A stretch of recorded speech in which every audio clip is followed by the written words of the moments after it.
समाज में राजनीति वो गठबंधन को लेकर के है, तो क्या ऐसा कहीं दिख रहा है आपका कि किसी के साथ आप अलायंस भी कर सकते हैं बिहार की राजनीति में?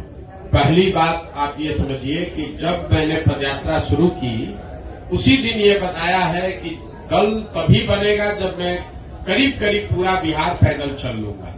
तो लोकसभा से पहले तो अभी हम आधा बिहार ही कर पाए हैं, 2-4-5 जिला और कर लेंगे।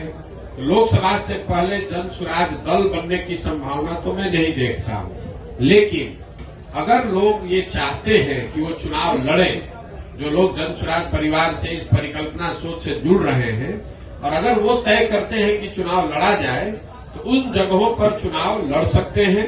लेकिन जो चुनाव लड़ेगा वो निर्दलीय के तौर पर लड़ेगा। जन स्वराज परिवार या हमारी सोच या हम लोग के पास जो भी व्यवस्था है उसकी मदद करेंगे।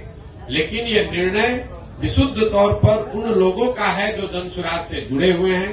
अगर लोकसभा के स्तर पर, जिले के स्तर पर वो निर्णय लेते हैं कि हम लोग को चुनाव लड़ना है, हम लोग के पास योग्य कोई प्रत्याशी है, तो वो चुनाव निर्दलीय के तौर पर लड़ सकता है। इसका एक उदाहरण आपने देखा होगा, पहले 5 जिलों में जब हम लोग पैदल चल लिए तो वहां पर एक उपचुनाव हुआ, कई उपचुनाव हुए, लेकिन उसमें एक शिक्षा के एमएलसी का भी चुनाव हुआ। तो लोगों का ऐसा मानना था कि चूंकि हम लोग शिक्षा पर इतनी बात कर रहे हैं तो शिक्षकों के एमएलसी के चुनाव को हम लोग को लड़ना चाहिए। तो उन 5 जिले के जन स्वराज के साथियों ने मिलकर ये तय किया और अपने में से अफाक अहमद जी को चुनकर प्रत्याशी बनाया गया। वो लड़े निर्दलीय के तौर पर, लेकिन चुनाव जीते, अभी एमएलसी भी हैं।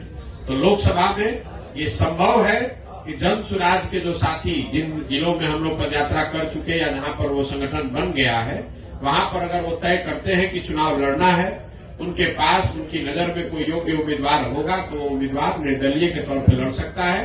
जन स्वराज दल के तहत कोई चुनाव लड़ने की अभी संभावना नहीं है। दल तभी बनेगा जब मैं पूरे बिहार की या ज्यादातर बिहार की पदयात्रा पूरी कर लूंगा। दूसरा, आपने कहा गठबंधन की, तो कोई संभावना नहीं है, इसको लिख लीजिए बिल्कुल बोल्ड शब्द में। ये जन स्वराज की जो पूरी परिकल्पना है, इसमें कोई गठबंधन की संभावना किसी तरह की, किसी दल, किसी व्यक्ति से है ही नहीं। ये नई व्यवस्था बनाने की बात है। ये एमएलए जीतने का, एमपी जीतने का, चुनाव लड़ने का अभियान नहीं है। बिहार में व्यवस्था परिवर्तन के लिए इतना बड़ा संघर्ष हमने शुरू किया है। हमको 10, 20, 50 एमएलए जिताने में कोई दिलचस्पी नहीं है। एमएलए जिताने में भी दिलचस्पी नहीं है। हमारी दिलचस्पी है कि बिहार को जीता जाए, लेकिन बिहार को सही लोगों के साथ जीता जाए। उनके पास सही लोग जीते और उनके पास योजना हो, तभी बिहार सुधरेगा। और जो हमारी अपनी समझ है कि जो अभी तक हमने देखा है 16 महीनों में, अभी तक जो मुझे दिख रहा है, जब ये दल बनेगा तो बिहार की जनता तैयार है। या तो वो इस दल को अर्श पे बैठाएगी या फर्श पे रखेगी। या तो जन स्वराज को 0 सीट आएगा या इतना सीट आएगा कि आप उसको गिन नहीं पाइएगा। इसलिए गठबंधन की कोई जरूरत भी नहीं है। ये संभव है कि सारे प्रयास के बावजूद जनता इससे इत्तेफाक न रखे, लेकिन अगर इत्तेफाक रखेगी तो ये मॉडल ही ऐसा है कि इसमें या तो आप पूरा ही आपका है या नहीं तो कुछ